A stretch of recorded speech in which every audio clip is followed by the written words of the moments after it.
If I faint, pull me out. I don't intend to be the first Lannister to die in the bathtub.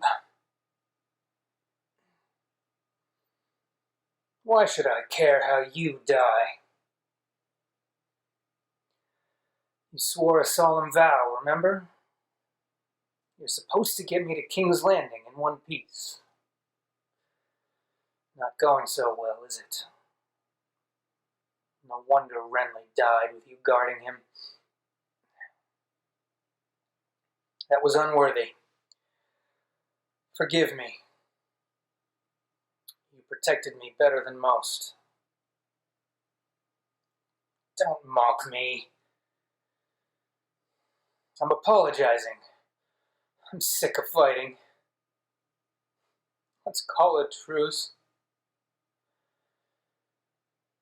You need trust to have a truce. I trust you. There it is. There's that look. I've seen it for 17 years.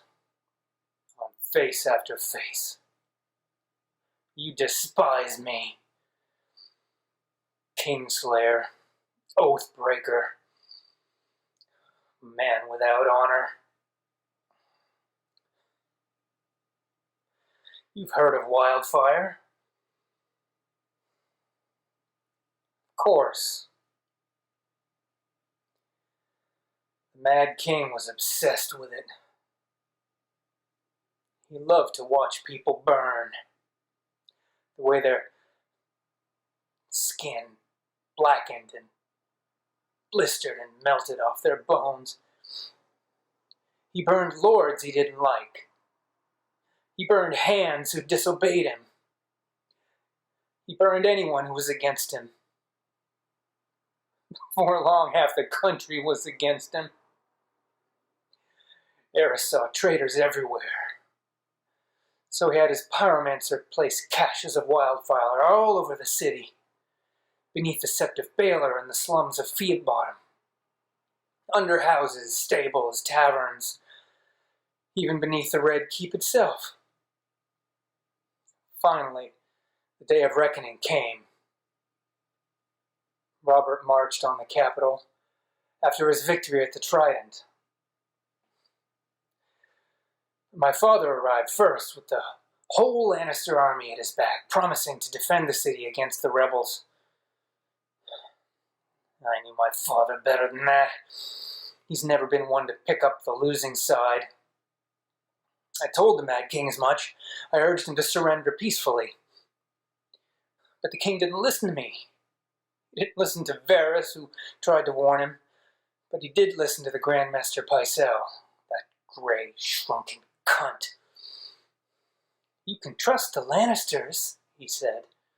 The Lannisters have always been true friends of the crown. So we opened the gates, and my father sacked the city. Once again, I came to the king, begged him to surrender. He told me to bring him my father's head. Then he turned to the pyromancer. Burn them all, he said. Burn them in their homes, burn them in their beds.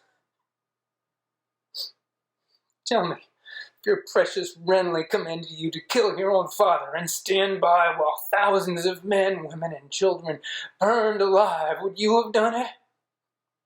Would you have kept your oath then?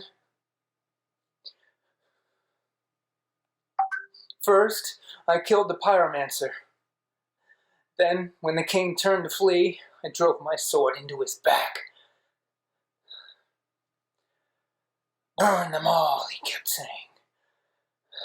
Burn them all. I don't think he expected to die.